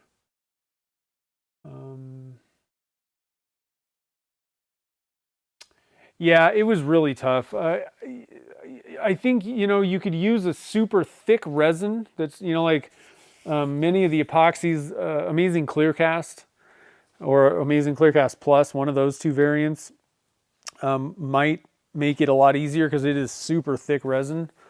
The styrofoam balls, worked pretty well though. You know, like they were kind of different sizes and all that kind of stuff. Like whatever I bought, that was like exactly what you needed to do this type of a thing. I just, it's really touchy, you know. I don't know that it's really worth messing with. I really think that if you really needed a cratered pen, just give in and just Dremel the thing out, you know. It would, I mean, that is something I would not do. Like I would not want to deal with that, but I just don't have the patience to do that kind of thing. But that's probably still the best way to do it. Let's see, what else do I need here? I need a kit. That would help. So again, this is the Tiny Giant. It's a neat little pen kit. Cheap too. Get them at Turner's Warehouse, of course. And they're very simple. It's kind of like a slimline, but you get a decent ink in it. So that's always nice. Get like the Parker style ink. That's what it takes. And it has a little cap, which is kind of cool. So let's see here. Just gonna look at this and kind of, which way do I like as the front?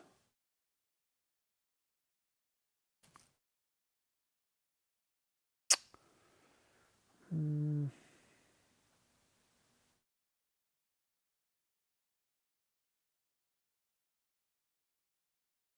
think I kind of like this to be the front.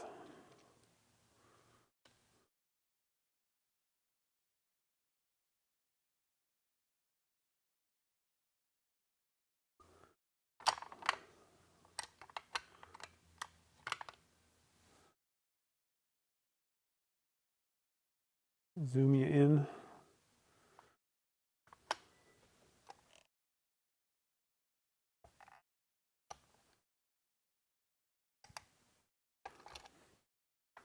Okay. Get that side done. Pop this guy in.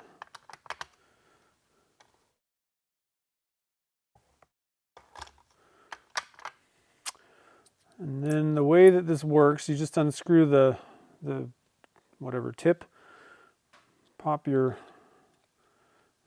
ink in, twist it on. So it's interesting because it's not a twist pen. It's capped.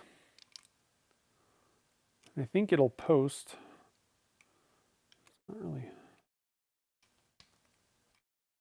There we go. Make sure it clicks.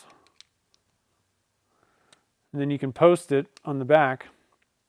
So it's kind of an interesting, I don't know if you guys could even see that. It's kind of an interesting pen. You know, a little bit different than most of the, again, kind of in the cheap range. This is definitely a cheap one. This is one of the cheapest pen kits you can get probably. Kind of curious actually what, these were like $5. I haven't bought a slimline kit. They're still probably cheaper than this. Yeah, so slimlines are like $250, $270 maybe. Somewhere between 2 and 3. But you know, for a little bit more, I mean, this is a pretty nice pen, honestly. I don't know. I'm not a huge fan of slimlines personally. I don't like the ink. I don't like a lot of the stuff that goes with the slimlines. That's just a personal thing. I don't think that they're bad or anything. I like other ones better. But I like the interesting cap thing with this. For something that's kind of slimline-ish and pretty cheap, I think it adds a little bit of uniqueness. Something just a little different. So anyway. So here's a link again if you missed it before. Here's a link to the Tiny Giants. Yeah, it's a cool kit. Like it's, you know, is it super amazing? No, it's not the most amazing pen kit I've ever seen in my life, but I like it a lot.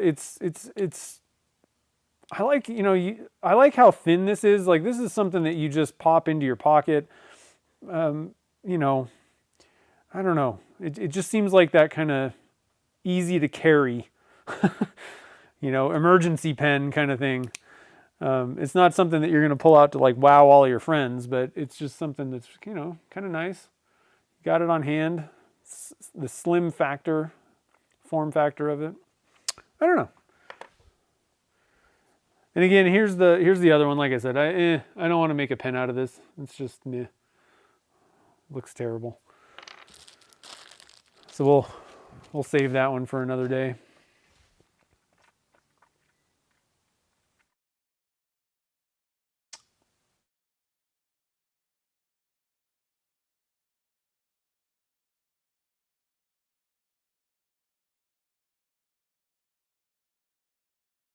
Use slices of styrofoam blank in between a different blank parted in two. I'm not entirely sure. What? Slices of the styrofoam blank in between a different. So like as like an accent type thing in the middle of another blank, yeah. It sounds like a lot of work though. So. But yeah, so I don't know if that's, I'm not entirely sure if I'm following, but you could use this styrofoam thing kind of to your advantage in some ways. I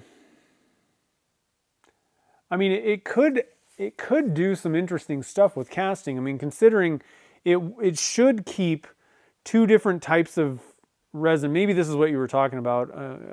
There's a few comments that seem to be on the same vein, so and it made me think of this. So let me know if I'm missing what you guys are saying. But you could use it to separate things out with resin and then just dissolve it and then recast resin around it. So like, you know, using, I'm gonna go down here, hold on a minute. Using like you know, like singles type thing.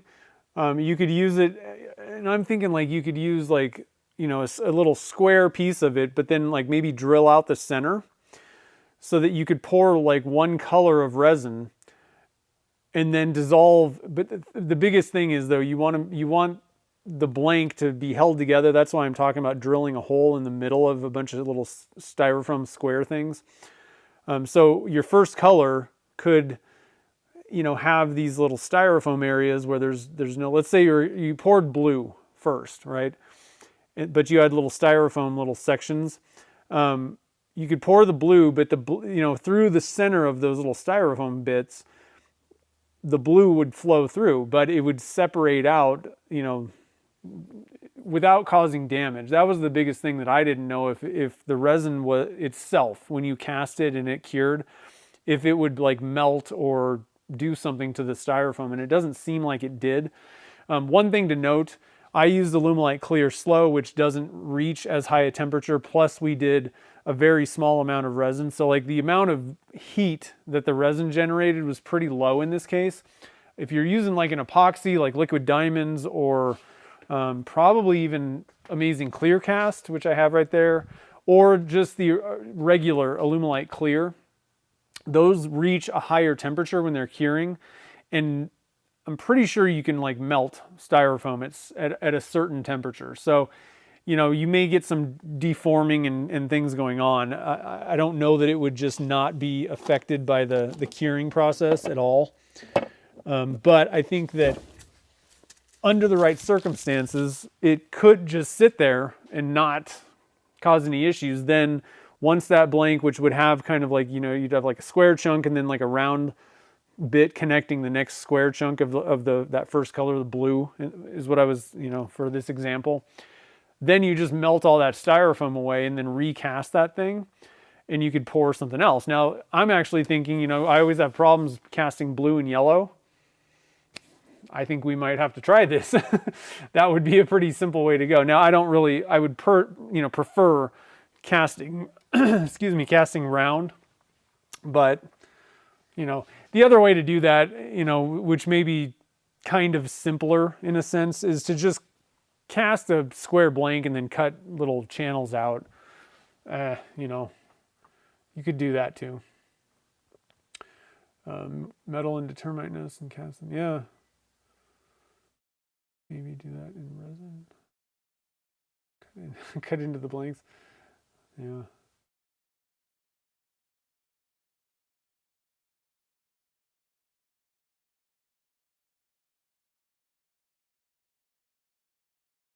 Sorry, just reading the comments, making sure I'm not missing anything. Clear acrylic with bubbles in it, and it was really expensive. That's not fun. So, yeah, so you could maybe do, possibly if you just like filled the tube full of styrofoam and then poured resin on it, the problem is it's still going to want to like push out and do stuff. I'm just not sure yet. You could maybe just load it up. The problem that you run into though is if you put too much styrofoam in there, then the blank has no structure to it. Like there's not enough resin holding it together. Once you got it glued onto the tube, you should be okay. But I mean, even cutting it on the table saw, it may just blow apart. So that it's one of those tough things. Like if you're trying to do this crater thing and have everything all even and be all perfect, it could be a little bit difficult. You know, another way that you could maybe do it is to going with like the tube in, you know, where you cast the tube, like the P-Town subby style things, or there's other ones too, whatever. But so, you know, casting with the tube, like trying to just glue a bunch of styrofoam things on there and then like maybe layering like UV resin or something like that. You could maybe do something like that, maybe. I don't know. A lot of these things get so like nitpicky with, you know, so much messing around with stuff that it's like I said, if you really just want craters, I think the easiest thing to do is just grab a Dremel and move on. Drill it all out. It would probably take you less time than messing around with all this stuff.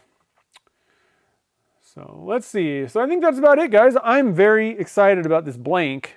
So, you know, some of the positives that came out of this, you can turn glass and these little glass beads. I mean, if you really wanted that effect, it works. I mean, you know, I don't recommend it, but I mean, it would work if you wanted to do that. I think a better way to do that is just cast glass beads in place for like jewelry and things like that. But, you know, the glass beads worked okay.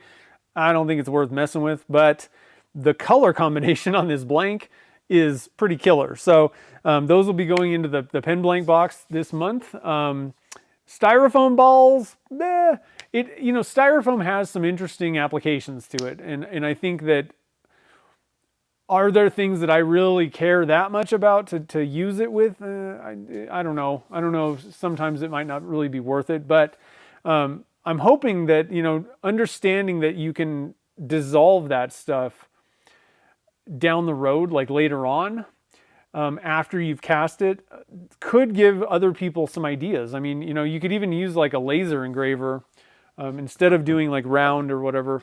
You could maybe like laser some stuff out, stick a bunch of styrofoam in there, pour resin, and then, you know, pull it out or melt it and use it in some way. You know, there may be ideas where like I don't really have an idea offhand, like a specific idea where this is really going to be like the only way to do it kind of thing.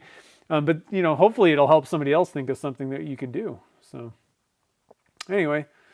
Let's see here. I think that's about it, guys. So, again, the link to these Tiny Giant kits is in the thing, and I'll get it for the replay in the description of the video. I think that's about it. So next week we're going to cast some stuff. I got an idea for some blanks that I want to pour next week. Just going to be kind of a simple one, just a color combination, but I thought of some kind of cool stuff that like cool, interesting color combinations with spring coming up that should be kind of fun. So anyway, guys, I hope you have a great rest of the evening. I appreciate everybody joining the fun while we were here, and I will see you guys all on the next stream.